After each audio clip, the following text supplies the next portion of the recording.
keliling. Dan setiap bertemu malaikat-malaikat yang lain itu mengucapkan salam ke Nabi Adam. Berarti manusia yang pertama mengatakan salam ya Nabi Adam. Apa salamnya? Assalamualaikum. Gitu Pak.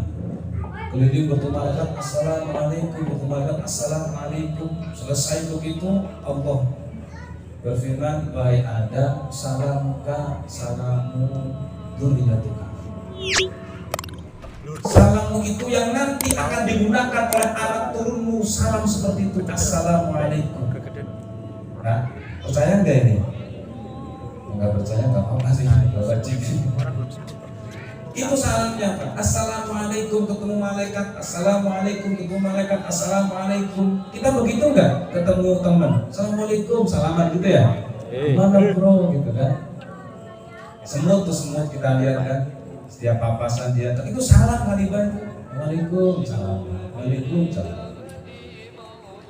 Lah bicara tentang salam, kira-kira kalau Allah sudah membenarkan zaman dulu Nabi Adam setelah diciptakan secara sempurna belum diturunkan ke bumi itu sudah mengatakan salam, assalamualaikum. Nah kalau kita umat Islam malah boleh salam saya nggak hafal tapi ya sejarahnya sudah ada Pak. Assalamualaikum, assalamualaikum. Itu semua ada historinya, bukan lagi dalil tapi sejarah. Coba kalau kita wahid tuh bilangnya apa? Alhamdulillah. Alhamdulillah. Begitulah Nabi Adam ketika ruh itu turun. Allah tiupkan ruh pertama melalui ubun-ubun. Nabi Adam berpikir. Turun ke mata, Nabi Adam melihat. Turun ke mulut, ke dada. Sebelum turun ke mulut nih, turun ke hidung. Nabi Adam wahin itu di situ. Awalnya gimana nggak tahu.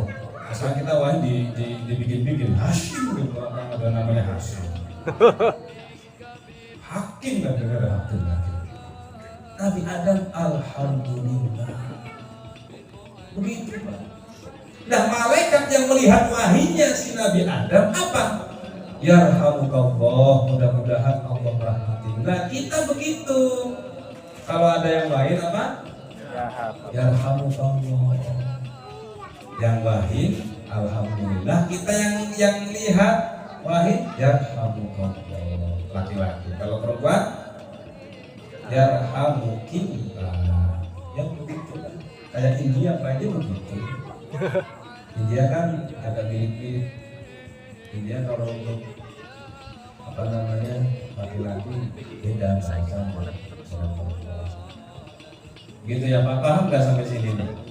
Ini ngaji Pak, saya nggak mau kitabnya aja. Ada, saya nggak ada waktu. Nanti dikira cuma repot. Nabi Adam setelah diajak milik malaikat turun apa? Diistirahatkan di surga. Nabi Adam di surga diberikan pakaian dari surga. Pakaian apa? Ada gambar Pak. Ya bagus sih tapi ya juga seperti itu juga. Gambar Nabi Adam di pakaiannya pakaian itu kulit. Enggak begitu enggak. Nanti pikir lagi anak-anak kita. Kan misalkan ada dongeng tuh Nabi Adam sejak awal itu kan pakaiannya kayak bulu-bulu gitu, dikira begitu kan ya gambar. Enggak. Kalau dalam kitab Nabi Adam pakaiannya itu kuku banyak ini pakaian yang seperti kuku. Jadi Nabi Adam dulu pakaian itu rapat itu kuku, bukan kulit. Begitu Nabi Adam sendiri, Nabi Adam paling kaya ya, manusia paling kaya di surga. Apa aja ada kan? Kaya. Tapi kesepian. Dia lagi jomblo ya kemarin nanti. Kesepian Nabi Adam bermunajat, lamun. Apa ngelamunnya? Malam ini ku sendiri. Itulah kira-kira ya. ada. Lalu Nabi Adam berdoa, Tuhan kirimkan aku, begitu kali ya. Itu mah buatan saya aja. Akhirnya Nabi Adam dibuat tidur, terus kemudian diambillah dari tulang rusuk sebelah kiri di sebelah kanan Siti Hawa. Dan begitulah Siti Hawa sudah berpakaian. Jangan dibayangin, berarti dulu gak ada tukang jahit pakaian seperti apa ya, kita udah bisa dibayangin. Tertutup pakaiannya yang diciptakan oleh rumput dari surga. Aromanya wangi, indah seperti kopi. Lah begitu sejarahnya Nabi Adam melakukan dosa. Apa dosanya? Nah itu tahu kan? Itu ada sejarahnya, tapi yang makan nggak ada kan ya? Nggak ada sih ya. Begitu Nabi Adam melakukan dosa, seperti apa ceritanya udah pasti hafal semua di situ. Itu suasana langsung gelap, dan tiba-tiba Nabi Adam diturunkan ke bumi. Sudah tidak berpakaian lagi, Pak. Nah itu di situ. Di surga Nabi Adam pakai pakaian, di bumi karena berbuat dosa Nabi Adam pakaiannya hilang karena dosa itu. Tadinya mau semua diambil pakaiannya, tapi disisakan di ujung jari ini dan ujung kaki ini. Apa namanya? Kuku ini. Ini untuk mengingatkan kita bahwa kita itu pernah berdosa. Mbah kita dulu pernah dosa. Ini kuku, Pak. Ini disisain. Disisain itu untuk mengingatkan Nabi Adam bahwa Nabi Adam pernah berdosa. Nah, lanjut tuh ceritanya jadinya. Nabi Adam dipisahkan di mana? Yang tahu? Nabi Adam di mana? Nabi Adam di mana diturunkan di bumi? India. Ya udah, India. Sayyidah Hawa di mana? Di Jeddah kalau nggak salah ya. Palestina apa? Selama beratus-ratus tahun itu mencari-cari, Pak. Saling mencari Nabi Adam dan Sayyidah Hawa. Bertemulah Nabi Adam dengan Sayyidah Hawa di mana?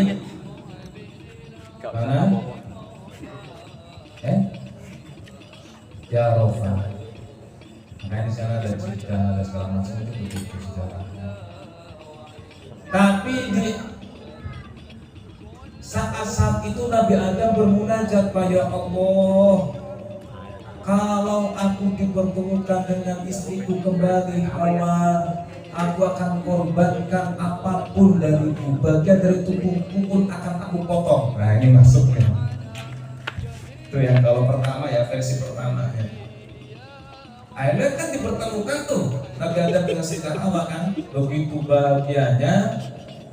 Ingat Nabi Adam, oh iya saya pernah mengambil tahu saya mau motong bagian tubuh dari saya gitu kan. Bingung Nabi Adam motong apa kira-kira? Potong leher nanti, potong jari nanti jadi jelek dong. Nabi kan dan Nabi itu kan serba gagah, Pak. Nabi dan Rasul serba gagah, serba sempurna. Hidungnya juga mancung, jadi nggak ada Nabi hidungnya pesek tuh nggak ada. Ya kalau nanti ada orang-orang ngaku-ngaku Nabi, lihat aja hidungnya mancung, nggak ganteng nggak gitu aja. Nabi itu semua ganteng, Pak. Ganteng, yakin, ganteng. Sempurna Nabi itu. Masuk Nabi Adam, kesempurnaannya dijaga oleh Allah Subhanahu wa Ta'ala. Sehingga munajatnya dijawab apa? Yaitu potonglah bagian apapun yang disebut dengan kamera gue lagi digawa kancane. Apa? Makanya kita nyebutnya aja kuluk katanya kayak itu. Kuluk ya itu. Bahasa Arabnya apa? Nabi Adam ngedit ya. Dapat perintah dari Allah, ya petunjuk yang memang yang dinadarkan kalau ketemu lagi dengan Sayyidah Hawa aku akan potong dari tubuh. Tetapi memotong sesuatu yang tidak membahayakan, yang tidak mengurangi tubuhnya secara fisik, nggak mengurangi ketampanannya, bahkan itu menyehatkan, ya kan? Orang sholat kan sehat ya Bu ya. Nanti Anak itu biasanya kalau sebelum sholat habis sholat ya itu bergas Tetanggaman terus. penuh ada Iya, hadisnya, Go. saya lupa kalau Bener ya. masalah khitan fainal khitan mas'ulatun lahirin Bener loro ini. dihitanlah hitan Bener, kalian bener agak, karena bener hitan duduk. itu menyehatkan Siji. hitan itu mempercepat pertumbuhan Gawe ini Pak Tri hitan ya? itu Wingi mendewasakan Ini jalur foto Ale. itu hitam. Jadi wajar kalau kita Fotonya lihat kan laptop, habis itu tapi wis entek. gemuk gitu kan. Gue tak simpen kono kabeh. Doyan. Ning HP ya aktif. tutup memang bodol. itu hitam. Memori Hitam lebih menyehatkan, membersihkan. Ya itulah kalau sejarah Sekali pertamanya sekali yang kita ngejep ambil moto kan lo bahwa mesti yang 13 hitam giga, adalah 13 Nabi giga. ada. Aku nggak adapter kurang lebih kamera ya. Paham sampai Oh, sini? paham. Kenapa dihitan? Karena ketemu Siti Hawa. Jadi kalau kalian mau ketemu Hawanya, kalian sunat dulu. Belum sunat udah baca apa? Hari sih buat tiga tahun sih kasih lepas itu. Makanya kan ada muslimin sunat, Gue lebih kamera. boleh kawin asal Oh, gak dia baca. sunat itu katanya. Kudu biasa nih gitu. Nah, Sing versi kae sing kedua. enak oke. Masyhur juga sama-sama Sing emang kudu kamera. adalah Sing Nabi gede. Ibrahim. Makanya kita diperintahkan untuk mengikuti agama Nabi Ibrahim. Salah satunya adalah sunnah kita. Nabi Ibrahim itu adalah Nabi yang banyak mendapatkan perintah yang mungkin bagi orang-orang biasa gak akan mampu. Apa salah satunya yaitu kita. Dalam Al-Quran disebutkan ketika diperintahkan oleh Allah dengan beberapa kalimat dalam perintah-perintah, Berapa kali? maka fa'atamahum, maka Nabi Ibrahim selalu menyempurnakannya. Nabi Ibrahim diperintahkan untuk khitan ketika usia kurang lebihnya 80 tahun. Coba Pak, 80 tahun baru sunat. Yang namanya 80 tahun, jangan kita aja yang baru 3 bulan udah alot, ya kan? Dan mulai kempot. Ini udah 80 tahun Pak. Belum ada pisau, belum ada gunting, apalagi zaman sekarang laser belum ada. Makanya saya ada tebak-tebakan Nabi siapa orang siapa manusia pertama pakai CD. Mikir tuh siapa tuh kira-kira ya? Siapa yang pakai CD? Nabi Ibrahim. Jawabannya itu tebak-tebakannya. Makanya dulu waktu zaman saya ketika sunat di maghrib, terus hadiahnya itu ya itu masih di Pak. Di sini apa hadiahnya? Mainan. Mainan ya. Nah, itu ada jarak. Dulu kan kalau khitan itu kan diiring kan, pakai mobil kan, satu kampung ikut semua gitu kan. Nah nanti si dokternya itu habis sunat libur itu kan kata-kata manis sama segala macam. Nah terus dikasih tuh hadiah. Kalau di saya ya, ada hadiahnya itu isinya itu CD. Jadi bakal ada historinya biar aman. Lah muncul lagi kesini CD-nya udah ada itu ya pelindungnya kan. Udah ada patoknya. Kalau dulu udah kita pakai patok sendiri, apa pakai itu tepes. Nah yang paham berarti orang Jawa. Tapi begitu juga sunatnya tuh. Pakai tepes begini kan tinggi. Nah itu Pak Bu yang habis sunat jangan banyakkan main di rawa-rawa. Ya. Itu pengalaman saya dulu main rawa-rawa. Sambil jajan sambil apa tuh? Nyari hewan-hewan yang itu ayam-ayaman kalau ada yang tahu. Pulang udah merah semua apa temu Pak. Temunya banyak banget itu. Ya kan di situ kan lagi basah-basahnya kan. Enggak berasa kan dibuka begini pakai patok itu kan pakai tepes itu kan enggak berasa itu kamu naik itu. Dibuka udah temu semua itu. Tapi masih mending saya, teman saya sombong. Dia lagi musim nih, makanya saya agak teman. Kalau saya agak teman ya, saya banyak main tayangan Pak kalau siang. Main tayangan terus. Nah itu sunat kan, ya itu tadi kan belum dipakai itu CD-nya, tetap pakai yang Pada itu terpes main layangan. Oh, sibuk banget kan apalagi sangkut tuh sama temennya. Gak berasa, mending gesrek, mending mah patok ayam. Dikira kan ada putih-putihnya kan, ada perbannya kan. Dikira kupah kali ya, dikira nasi lebih patok, ya udah nangis. Layangannya putus lepas gak tau kemana dia. Anak-anak ya, sunat jangan rawa-rawa, jangan main layangan. Tapi kalau sekarang aman ya? Aman. Aman, langsung bisa pakai celana biasa ya? Ya itulah. Ya coba Nabi Adam sunat usia 80 tahun. Belum ada pisau, belum ada gunting, apalagi sampai zaman sekarang masih. Saya khawatir kedepannya itu nggak pakai laser, nggak pakai gunting lagi Pak. Nanti saya pakai remote. Nanti anak tinggal suruh duduk, remote masuk. Udah sunat itu khawatir. Ini sunatnya pakai apa nanti ada? Ini ada dongeng lagi. Saya dulu kalau mijetin ustadz itu biasanya dibayarnya dengan dongeng. Jadi mijetin kiai terus sambil didongengin. Nggak tidur kiai saya kalau dipijetin. Enaknya begitu. Kalau dipijitnya tidur kan lama kita mijitinya. Dilepas bangun gitu kan. Gitu kan. Kalau mijetin itu di musola atau di saat di pondok itu sambil didongengin. Dia berdongeng begitu. Itu tadi siapa yang manusia pertama yang pakai CD? Tapi bahasanya agak sudah gitu kan. Mikir gitu tadi kan asli mijetinnya. Dilanjut itu ada ceritanya. Apa ceritanya dulu waktu zaman Nabi Ibrahim tempur dengan tentara Nabi sebelum ketangkep. Ya karena ketangkep tuh dibakar kan. Itu sebelumnya itu susah sekali perang ketika sudah meninggal yang muslimnya itu, yang kaum Nabi Ibrahim dengan kaum kafir itu susah dideteksi Pak.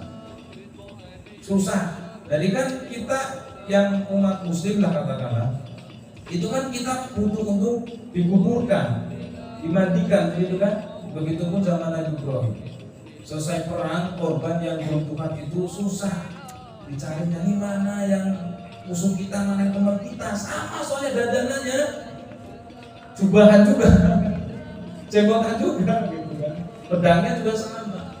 Hanya apa, mikir nih tentara Islam mikir mengumpulkan semua panglima itu kira-kira apa buat membedakan kita dengan musuh kita.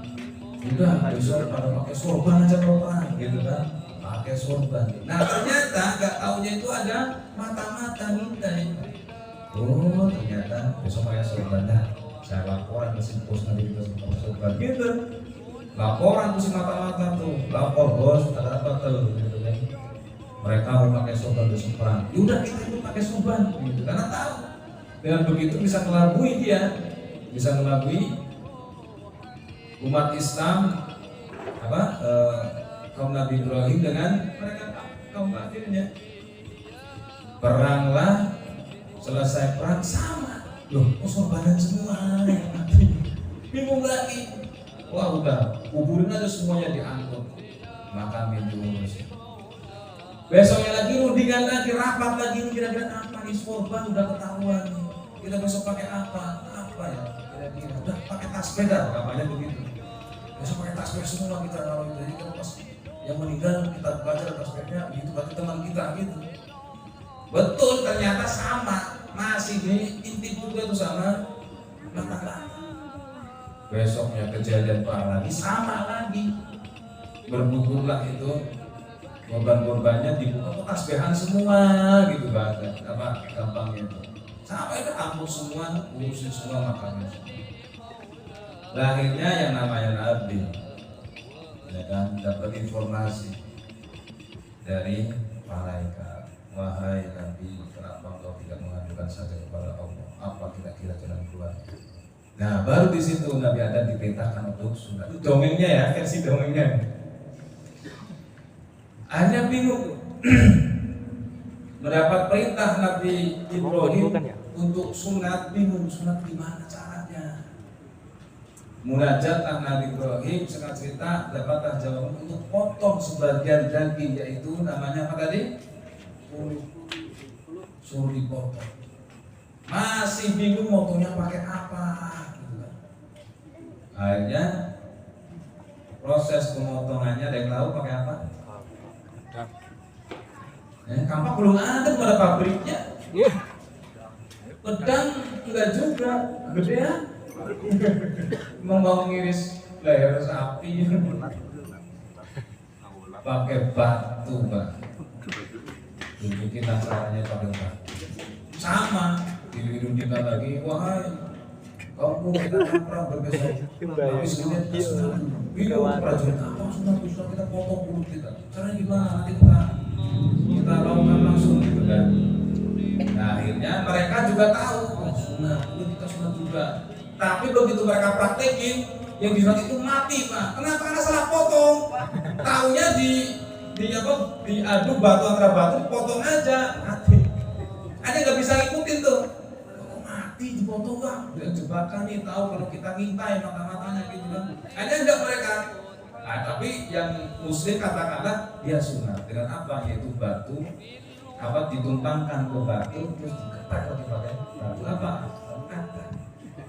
Itu sebenarnya sunat tuh Pak ya. Ya kalau mau putus Nabi Ibrahim begitu caranya. Batu. Batu.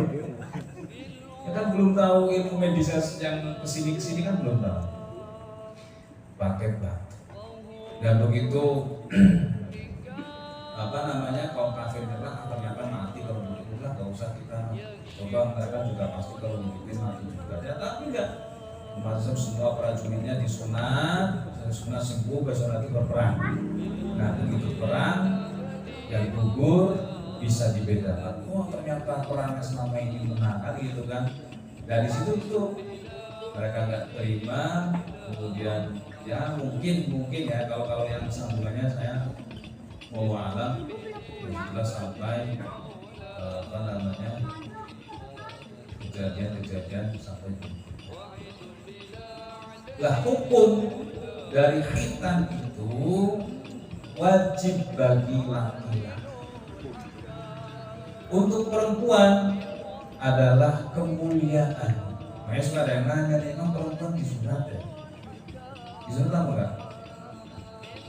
Udah tahu apa? tahu. Memang nggak pernah dengar. Kalau saya pernah dengar wanita disunat. Ada nggak yang tahu wanita disunat?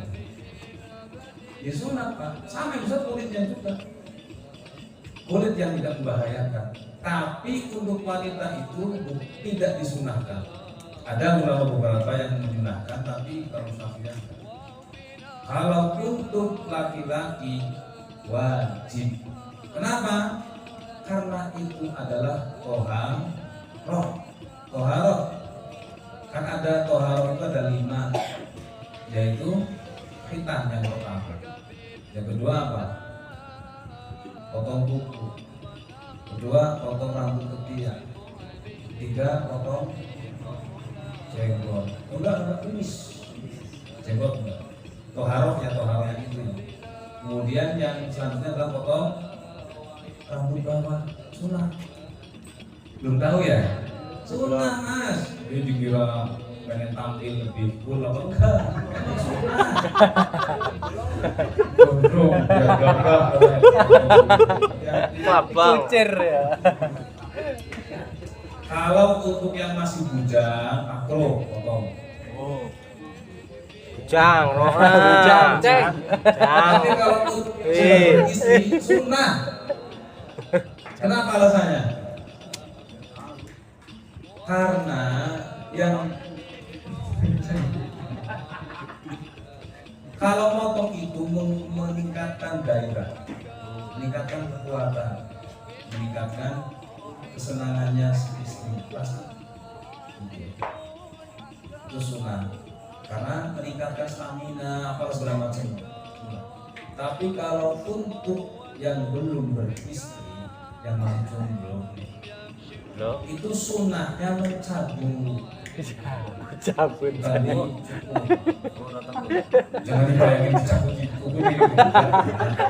Ya kita kayak jabat ini kan digini kan Cabut. gitu kan. Ada rambut.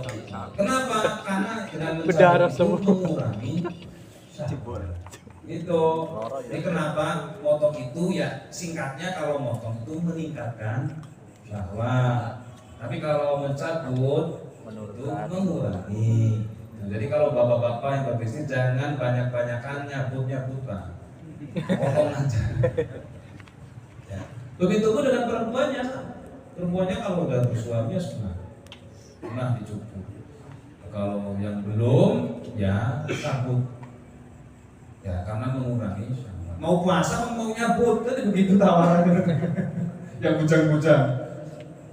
Daripada kayak gitu HP bukannya apa nggak tahu.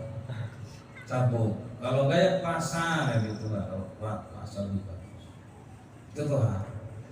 Nah, khitan itu mengantarkan kita untuk bisa melakukan kewajiban. Apa? Sholat. Ketika kita bersih dari najis, karena si kulub itu dianggap menyimpan sisa-sisa ketika kita pipis gitu ya. Nah itu ketika disunat maka bersih. Gitu. Akhirnya apa? Ulama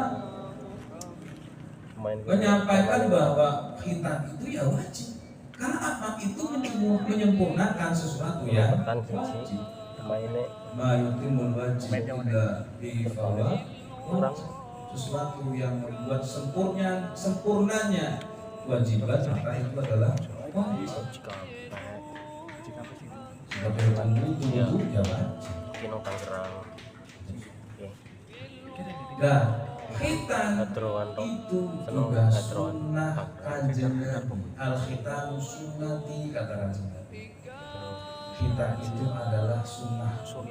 Lah sunnahku itu maksudnya bukan sunnah yang tadi kita lakukan mendapat pahala, ditinggalkan tidak mendapatkan apa-apa, bukan. Tapi sunnah itu adalah perilakunya kanjeng Nabi sehingga kita wajib mengikuti tingkah lakunya. Dan tapi suratnya suratnya kapan? Ya coba dipinjam nih, ada di situ. Barzan. Nah itu istimewanya kanjeng Nabi lahir itu sudah sunat. Ayo, jadi nggak perlu undangan, disunat langsung.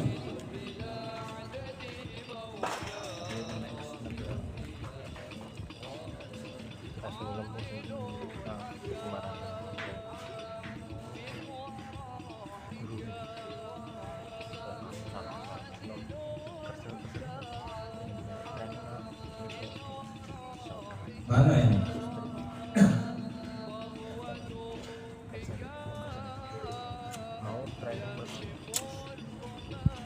Wa wulida sallallahu alaihi wasallam nadhifan. Nabi dilahirkan dalam keadaan bersih. Ini Nabi Muhammad ya. Sallallahu alaihi wasallam. Dilahirkan bersih. Kalau bayi kita kan lahir apa? Kotor kan banyak beban gitu kan. Banyak. Nabi bersih. Mahtunan dan sudah dikhitan. Mahtunan sudah dikhitan. Maqtu as-surri dan sudah terpotong sendiri di situ sana. Kanjeng Nabi enggak repot-repot. Mungkin yang mana? Potong. Maqtu as-surri biyadil qudratil ilahiyah dengan kekuasaan Allah Subhanahu wa taala. Thayyiban dahinan makhulatan bi kuhin inayati aidan. Sudah bercipta kayak bercipta. Makanya mohon maaf di saya, di kampung saya itu banyak sekali habib. Saya banyak. Sampai kita kadang nggak bisa bedain yang habib sama karena main sama bareng-bareng. Tapi kadang kalau dilihat itu pasti habib itu walaupun ya udah ke Jawa-Jawa, tapi ada bedanya itu lebih ganteng gitu aja. Walaupun maaf ya karena hidupnya sama. Kebun, ikut dua pasangan ya hitam juga, tapi beda di matanya itu kayak bercipta kayak gitu, lebih hitam. Kalau yang paham mesti ngerti, nggak usah palsu, wah habib ngaku nggak usah begitu paham, emang betul. Ya. Kita mengikuti sunnah, mengikuti perilaku kanjeng Nabi, yang di sisi lain kita juga butuh untuk pembersih hati. Makanya mohon maaf ketika di menyebarkan anak kecil ke masjid bagaimana, anak kecil sholat bagaimana, anak kecil ketika tiba-tiba apa namanya itu demplok kita lagi sholat bagaimana, ya itulah. Tapi hikmahnya di situ ya itu, karena memang dia belum sunat, masih bawa najis baterai kok ngecasnya neng powerbank. Nah ketika dia disunat harapannya apa? Dia bisa lebih dekat dengan Allah, lebih bisa dia beribadah. Makanya ketika sunat itu biasanya yang pertama kita pertimbangkan usianya si anak biasanya. Nah kalau sunatnya, sunat secara pemotongan sunatnya si hitam itu adalah usia 7 hari. Aku pengen pengennya walaupun gue tapi nang misalnya begitu bahwa waktilah kita foto geser-geser ke wilayah tapi nang gue Islamiyah. mancer Ada yang mengatakan kalau khitanya Kanjeng Nabi itu adalah dilakukan oleh mbahnya pada Sakina Layali Samiyah setelah 7 malam. Tapi itu kalau saya persepsikan bahwa Kanjeng Nabi tetap lahir dan kata kita. Kemudian ini wakil pertama adalah kira-kira syukurannya lah, syukuran sahabatnya gitu kan, kasihannya, kegembiraannya mereka sampai walaupun standar lain.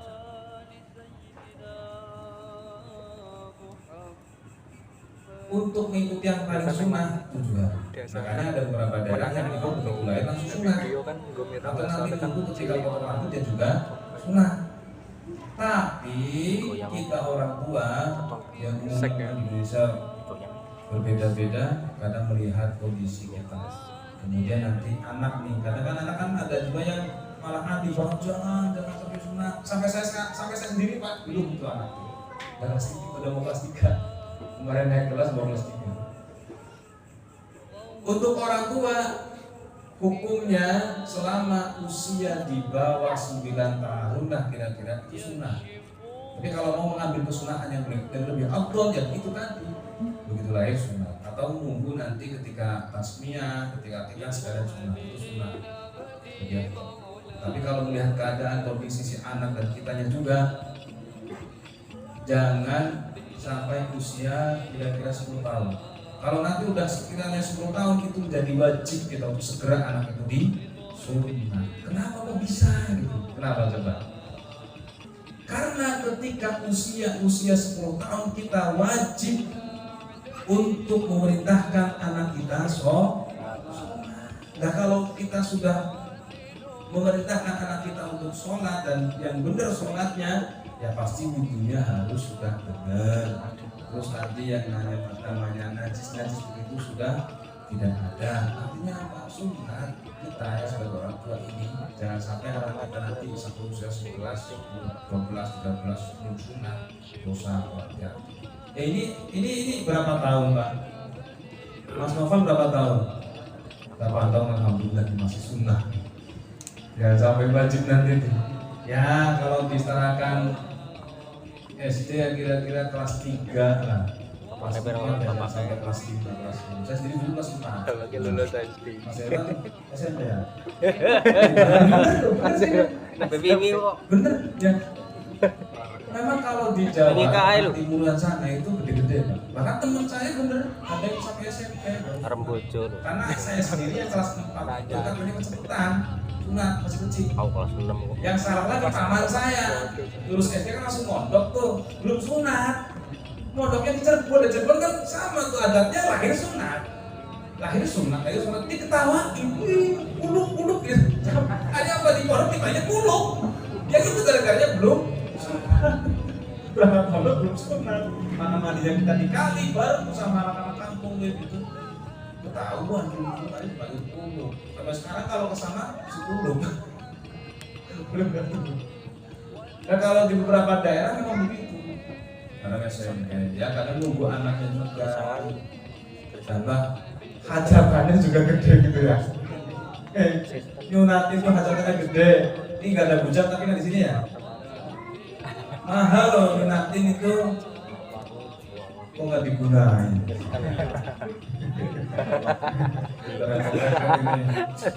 Asal tanya orang tua bikin mantan.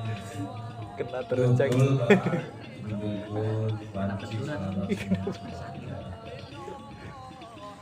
Sunnah kenapa? Karena perintah Allah Subhanahu wa Ta'ala untuk melakukan sholat, dan sholat salah satu syarat sahnya adalah harus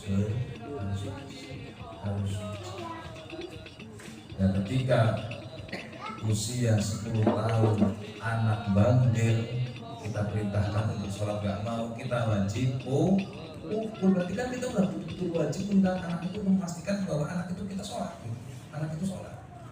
Makanya kita diajarkan usia 6 tahun udah mulai kita kenalkan dong sholat, kayak bapak, kayak mama, kayak temen-temen sholat, kayak gitu. Bapak walaupun masih main-main karena cuma lihat doang, karena apa syukur bisa ngikutin. Dilanjut terus usia 7 tahun tekankan dong sholat tuh begini, wudu dulu, pakai sarung yang benar, pakai peci segala macam kan itu. Umur 8 tahun sholat udah mulai tegas tuh, alhamdulillah. Bahkan di usia 9 tahun orang tua sudah boleh ngancem. Sholat, kalau nggak sholat nanti nggak ayah kasih jajan. Begitu boleh. Jangan diancam, nanti kalau mau sholat keluar rumah saya, jangan begitu juga. Diancam, nanti kalau kamu nggak sholat nanti nggak ayah kasih jajan, nggak apa-apa. Nah begitu 9 tahun lebih menginjak 9 tahun lebih menginjak 10 tahun kok nggak mau, pukul Pak, pukul. Sabet, tapi ya dengan pukulan yang tidak menyakitkan, pukulan yang mendidik pun dicotos, digerak. Ada aturannya apa? Makanya ketika saya dengar ada pendidikan, mohon maaf, ketika nggak bisa jawab pertanyaan guru soal pukul itu kayaknya kurang apa ya? Kurang pas untuk anak-anak ya, untuk anak-anak. Kalau anak gede mah biarin, karena orang tua juga malas. Lu mau pukul aja daripada nggak bisa, kan itu lagi. Untuk anak kecil yang belum tamis di tadinya belum sunat nih, yang belum bisa 10 tahun perlu dipertanyakan. Bener. Kalau zaman sekarang mah, karena anak kecil kalau udah madrasah mah, dulu saya madrasah bandel tuh, waktu istirahat udah lari ke kebun. Bedol singkong, bakar dah. Nanti masuk kelas udah telat, udah doa doang. Lama-lama begitu anteng saya, tiba-tiba ustaz saya udah di rumah saya. Laporan sama orang tua saya. Apakah orang tua saya terus ngomelin ustaznya? Ya enggak, saya yang balik diomelin di depan ustaznya. Karena emang gede tuh madrasah. Jadi kalau yang TK tinggal ustaz yang ngerti bagaimana nih kalau anak segini saya pukul enggak ya gitu. Karena kekuasaan pendidikan ketika di sekolah ya gurunya, tapi ketika sudah di rumah balik lagi sama orang tuanya.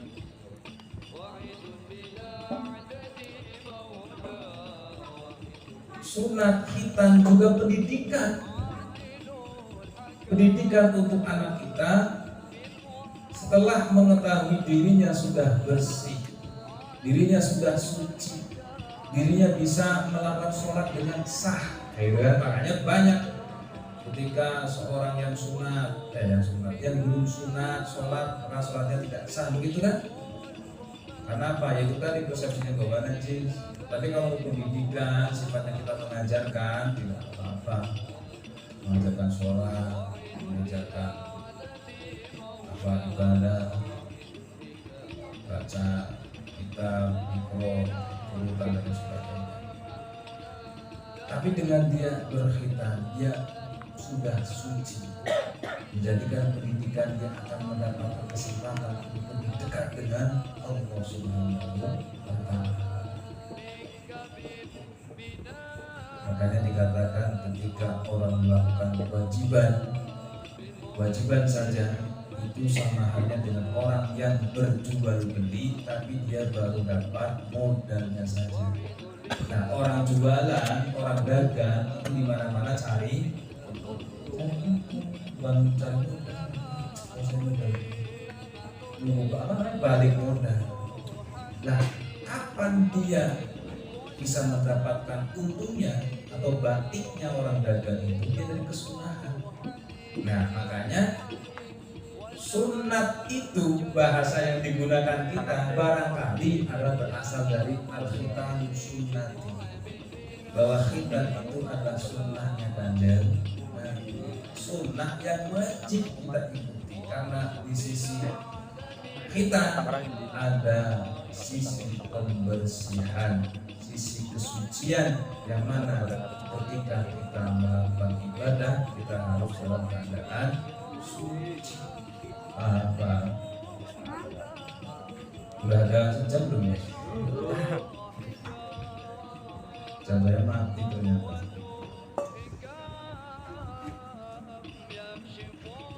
Itu sunnah. Dan untuk perempuan, ketika ada beberapa mungkin daerah, waktu saya pertanyakan dengan istri itu kan gitu, nanti anak kita sunat, sunat sih perempuan nggak sunat gitu kan? Sebagian kan ada Pak, yang perempuan itu juga sunat.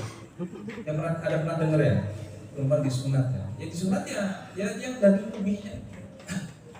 Yang kita bahayakan. Hanya kenapa kalau untuk perempuan itu tidak disunahkan, tidak diwajibkan, melainkan merupakan kemuliaan. Kalau ada wanita sunat itu merupakan kemuliaan.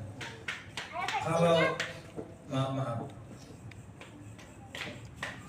kalau perempuan dipotong istilahnya kulupnya itu tidak mempengaruhi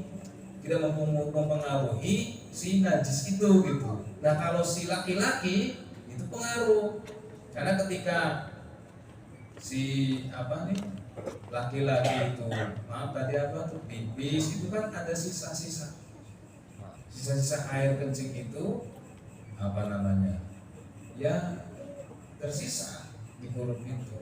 Ya kalau untuk perempuan kenapa tidak disunahkan, tidak dianjurkan, tapi memang dimuliakan kalau memang ada wanita yang sunat dengan ittiba kepada Kanjeng Nabi, kemudian ingin melakukan sunnah-sunnah yang lainnya, itu adalah suatu kemuliaan. Itu sunat untuk perempuan.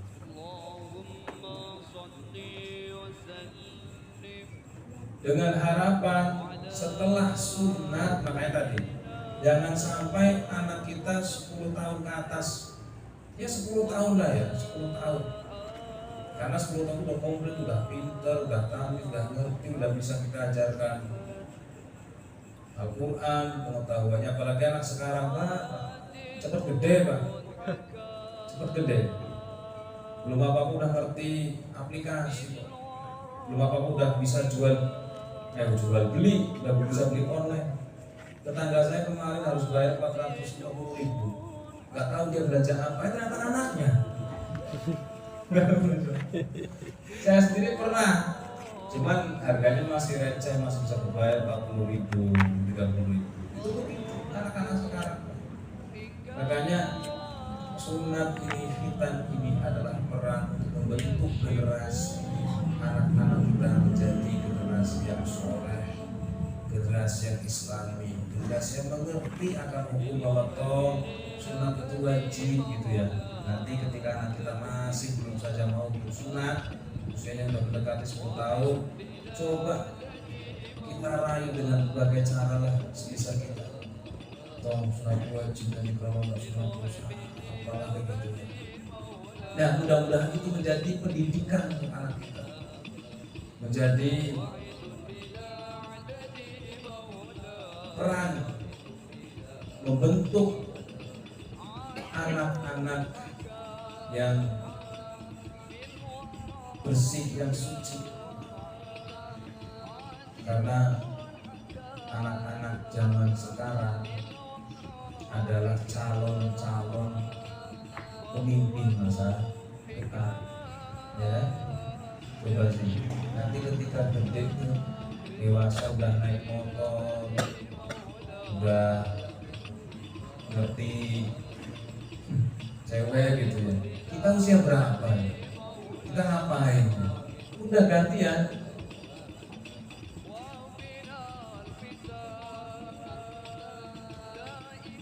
Saya lagi mikir gimana caranya supaya kita itu bentuk generasi anak-anak yang sekarang ini menerima pendidikan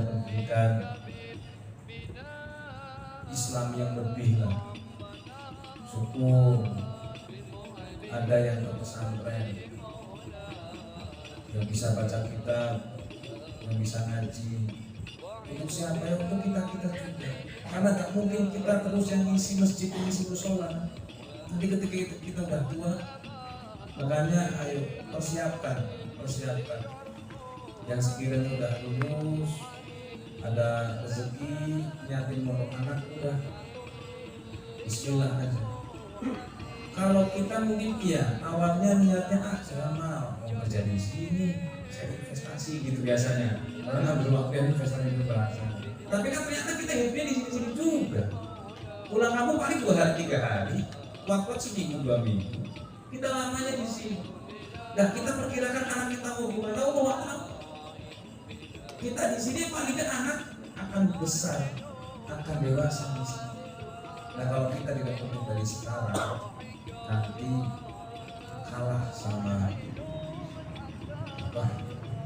asupan yang tidak jelas, baik dari HP, baik itu dari pergaulan teman-teman, dari yang dia lihat, yang dia alami.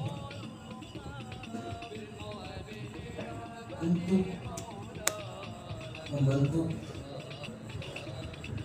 generasi yang soleha itu bukan terus lantas udahlah biarin aja ngaji sama ustadz yang deket, ngaji sama kiai yang dekat. Ya kalau bisa. Tapi biasanya beda ketika anak belajar di lingkungan pesantren dengan yang belajar di rumah. Beda. Banyak peran di sana, ada peran kiainya, ada peran pembinanya, pengurusnya, doanya. Nah kalau dia sekolahnya hanya di rumah, ya walaupun bisa saja tergantung anak, tergantung gurunya, ngajinya juga bagaimana. Tapi kita lihat sekarang yang mondokin aja bukan hanya sekarang yang lagi mondok di sana itu yang inisialnya Zaitun itu, tapi juga alumninya juga kena imbasnya. Malu ya, berbagai versi lah. Saya nggak pernah ikut, saya nggak tahu ada yang bilang saya mau ikut, saya nggak ikut, ada yang bilang. Tapi kan tetap aja coba kita lihat yang udah terlanjur, memang dia punya majelis, dia udah ngaji, dia udah apa dengan adanya isu. Tapi di luar hal itu, kalau kita yang orang tua hati-hati kita untuk memberikan pendidikan kepada anak-anak kita. Gak usah repot-repot, gak usah susah-susah, tinggal tanya ke ulama-ulama kita, guru-guru kita, baik yang di Jawa ataupun yang di sini. Saya ngomongin anak pakai ada di mana, udah gak usah lihat brosur, megah, mewah, ada kolam renangnya, ada tim zonnya bisa. Ada tim zonnya bisa. Karena yang dicari bukan hanya itu. Orang hidup itu bukan hanya untuk pinter, tapi juga butuh bener, butuh soleh. Kalau orang pinter itu ya banyak. Yang menjadi pemimpin kita, yang menjadi wakil kita di DPR, yang menjadi wakil kita di pemerintahan, itu bukan orang bodoh, itu semuanya orang pintar. Tapi untuk menjadi benar itu dibutuhkan akhlak. Akhlak terbentuk di mana? Di lingkungan, di pergaulan, di pendidikan. Bagaimana dia menerima, dengan cara seperti apa dia menerima ini. Itulah pendidikan. Makanya beda Ustaz, Syekh dengan apa kata kalau istilah torikohnya itu murabbil roh, akan pendidik roh, beda. Ada doa, ada ilmu-ilmu yang bukan hanya sekedar tulisan atau bicara, bukan, tapi juga ada ilmu bagaimana kita bersikap, bagaimana kita menghadapi sesuatu, bagaimana kita bertingkah, bagaimana kita hidup di masyarakat, bagaimana kita hidup di organisasi, di kelompok. Itu nanti lebih banyak bisa didapatkannya di pesantren. Itu makanya kalau yang memang di kampung saya kebetulan kota santri, mending anak saya pulang kampung biar bisa nonton, nggak apa-apa. Atau wah kalau begitu anak saya didik sendiri, ya nggak apa-apa. Karena kan kewajibannya ya orang tua sebenarnya. Orang tua yang wajib didik, orang tua yang wajib ngajarin, orang tua yang wajib ngasih tahu, dia yang bikin, ya kan? Yang wajib itu orang tua. Tapi karena kita nggak bisa, kita titipkan ke sekolah, kita titipkan ke pesantren, kita titipkan ke lembaga madrasah, ta'lim dan sebagainya. Mungkin itu saja. Mudah-mudahan dengan hajatnya beliau karena ini walimatul khitan, mudah-mudahan ini menjadi wasilah. Mudah-mudahan dengan kita acara pada malam hari ini dikabulkan semua hajat. Amin. Terus hajatnya semakin baik. Dan mudah-mudahan anaknya yang telah dihitan ini Ananda Naufal Akmal Badidya mudah-mudahan menjadi pribadi yang soleh, jadi yang manfaat, yang berbakti kepada orang tua, dan mudah-mudahan kelak hidupnya menjadi sosok yang berguna dengan usaha bangsa dan negara. Amin Allahumma amin ya rabbal alamin. Kira itu saja. Mohon maaf apabila ada kesalahan dalam kata-kata, sikap ataupun penyampaian saya. Itulah kekurangan, dan mudah-mudahan ada manfaat, ada ilmu yang sekiranya bisa kita gunakan, kita amalkan, dan mudah-mudahan Allah meridhoi kita, mudah-mudahan kita dimasukkan dalam golongan orang-orang yang soleh, dan masuk dalam lantunan doa-doa para ulama, para aulia. Amin Allahumma amin ya rabbal alamin. Wassalamualaikum warahmatullahi wabarakatuh.